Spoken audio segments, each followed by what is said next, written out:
karena di dalam saya dikenal juga, yang tua saya hormatin, yang muda saya seganin, saya disenangi lagi. Akhirnya saya dicari sama Big Boss.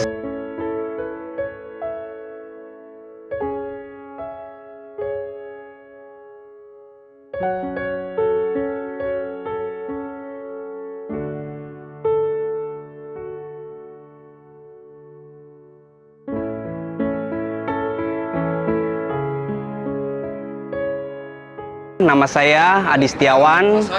Saya lahir di lingkungan Kalijodo, dunia perjudian. Saya lahir di sini tahun 1984, tanggal 29 April 1984.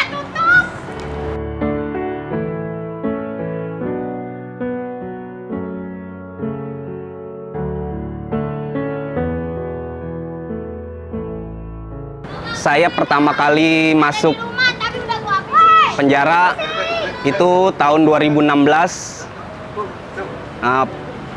Waktu itu kasus 351. Di tempat perjudian juga, karena dia melakukan perbuatan tidak menyenangkan, sehingga saya melakukan penganiayaan dengan menggunakan golok. Saya dihukum 8 bulan penjara. Setelah itu saya bebas saya bekerja sebagai karyawan toko makanan beku.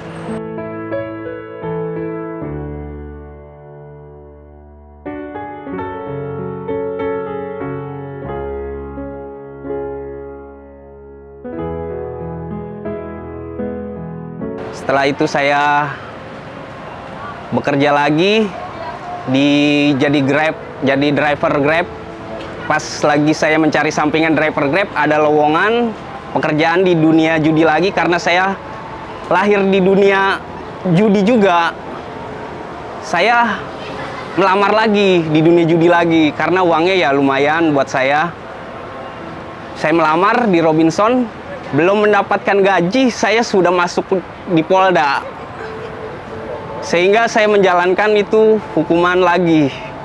Saya menjalankan hukuman sekitar 1 tahun. Tahun 2020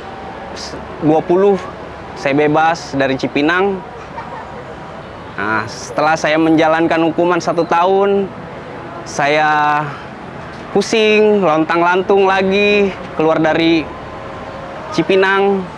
Akhirnya saya coba ingin menjadi driver lagi.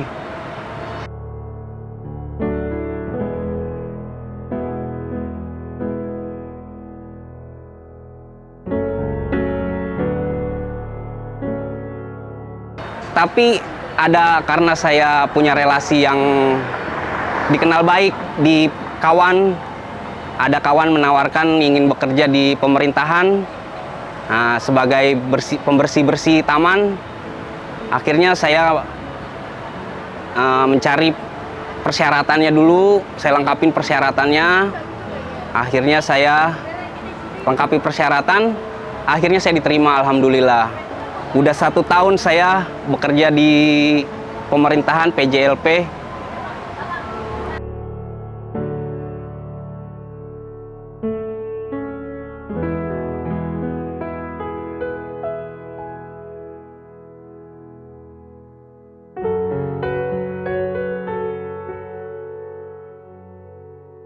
Karena di dalam saya dikenal juga, yang tua saya hormatin, yang muda saya seganin, saya disenangi lagi. Akhirnya saya dicari sama Big Boss perjudian Robinson melalui istri saya. Akhirnya, saya ditawarkan ingin mengikuti program berbagi. Akhirnya saya iakan, saya sanggupkan selama tidak mengganggu pekerjaan saya di pertamanan. .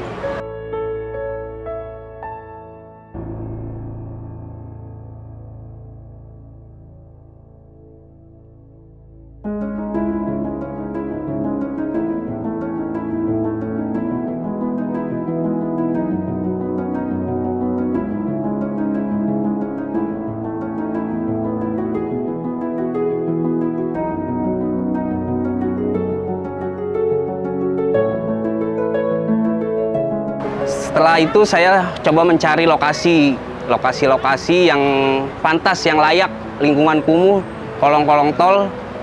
Saya bagikan, saya videokan dulu, saya kirim ke bos. Bos, layak nggak bos? Mantap, nah, kata bos. Ya udah masak. Nah, akhirnya oke. Nah, di situ berjalan. Nah, tadinya seminggu sekali kita membagikan makanan ini. Akhirnya karena dikenal lagi, seminggu 2 kali kita membagikan.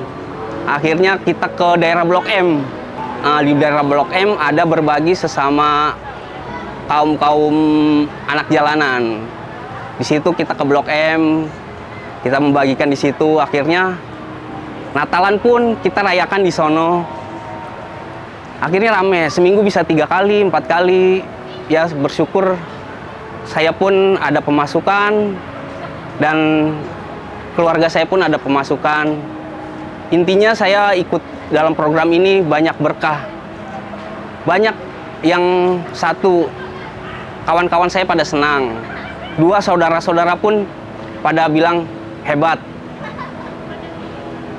Orang-orang yang tadinya melihat saya seperti mengucilkan, langsung menghargai saya.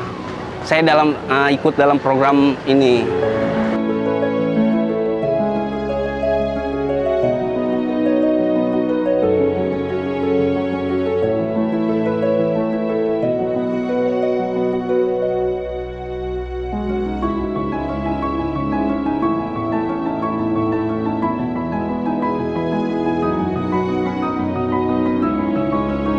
Sudah 4 bulan ini berjalan, buat saya bersyukur. Saya udah bekerja di pemerintahan, dan saya bisa saling berbagi dengan kaum-kaum yang sebungkus nasi itu buat dia sangat berharga. Karena mencari sebungkus nasi itu sangatlah sulit. Karena penghasilan mereka boleh mulung, nimbang.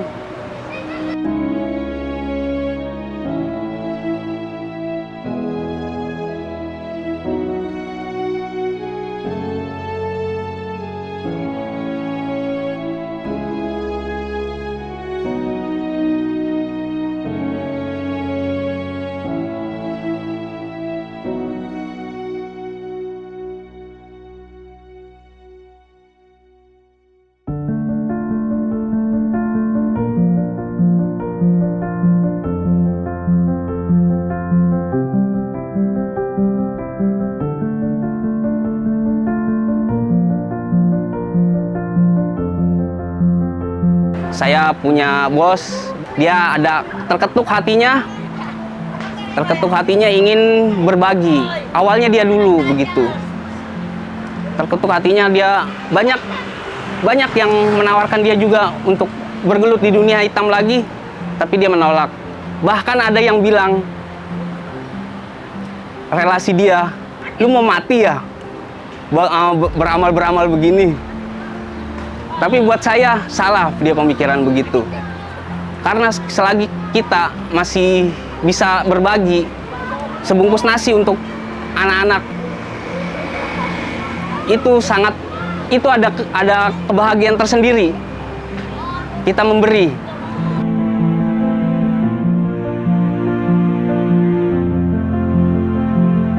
Begitu saya memberi, dia langsung nikmatin dengan lahapnya. Itu kepuasan hati saya nih. Oh, begini ya kita memberi.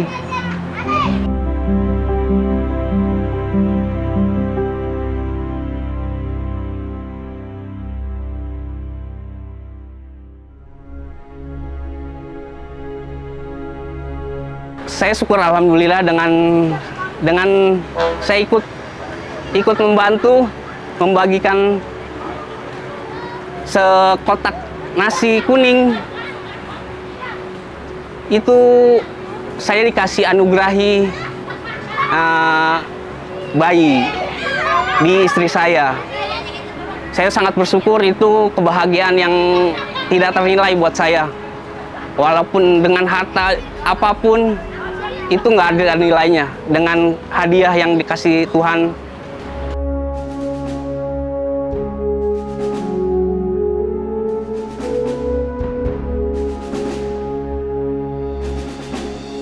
Intinya saya 3.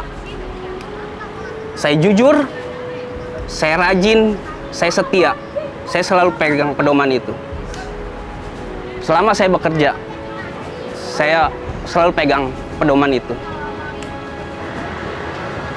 Untuk kawan-kawan semua, intinya yang pernah masuk penjara, jangan pernah malu untuk bekerja, apapun itu pekerjaannya. Walaupun kita sebagai tukang sapu jalanan, intinya kita mencari nafkah yang halal untuk keluarga. Nah, jangan kita mendapat duit 1 juta sehari, tapi kita boleh begal motor, kita boleh nodong, kita kasih ke keluarga kita, ke istri kita. Yang ada, itu anak kita kasih makan dengan uang yang tidak halal. Akhirnya, itu anak nanti besarnya tidak yang kita inginkan. Selama kita masih mencari uang dengan halal, insya Allah rezeki pun akan datang.